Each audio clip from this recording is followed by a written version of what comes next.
te tupuna Vaine ko Kataraina. Tūrou, Tūrou, Tūrou. Neke tū te papa o Avaiki. Tāiri raukura te Matangi o Akatokamanava. Oooo, koooo. Kathryn I, a full-blooded Native American Indian from the north, and her father was Englishman, Jefferson. Mataputa, or Kathryn II, came from the north of America, Canada, where it is cold and snow.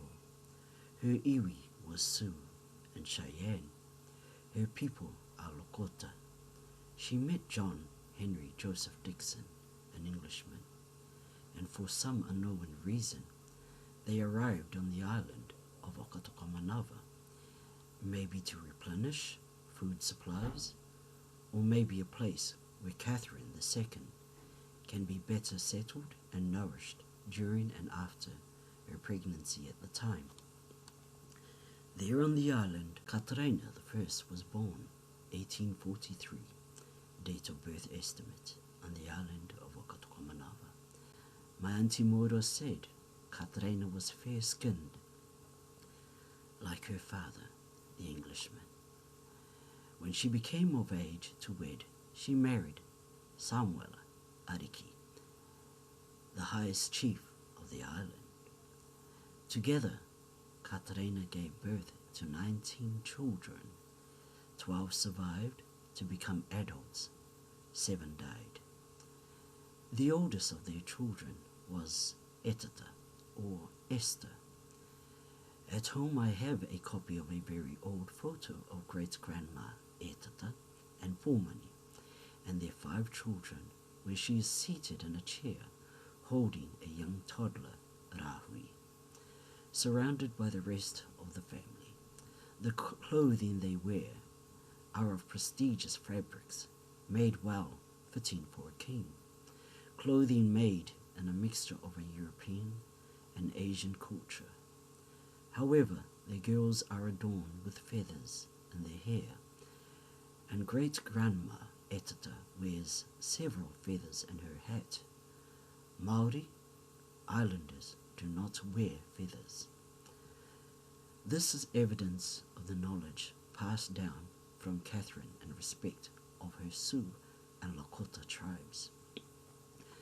On the 28th of July, 1944, in the village of Kemiangatau on the island of Akatokamanava, Kataraina I died at the age of 101. Just like a tikatiko centered on top of the marae to represent a tūpuna of the iwi, hapu, and protect and give guidance. The sculpture was to take on a resemblance of Kataraina, the tūpuna Vaine o Ngāti Tāwera Ariki of Akatokamanava, a reminder to her koooo tangata and her iti tangata that she had merely came to Akatokamanava and left us a legacy never to be forgotten, for she was not of island blood, but her name and stories are told over and over again through each generation. The sculpture was to be faceless, as there are no photos of Kataraina that I have yet to see and yet still be practical and admired by all.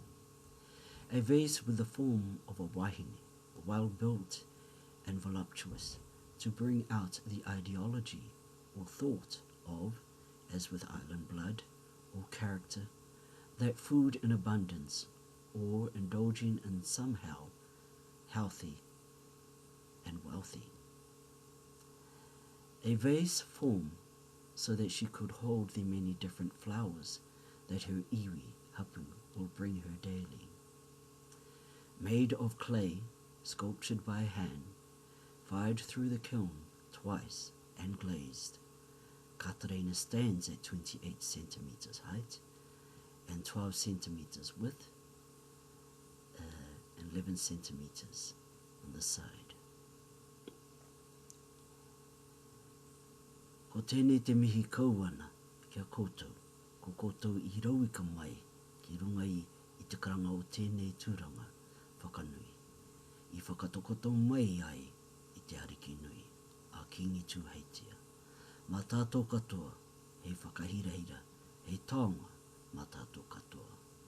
Rire, rire, whaimarire, nā kunoa, nā paike rongonui, tāmerari,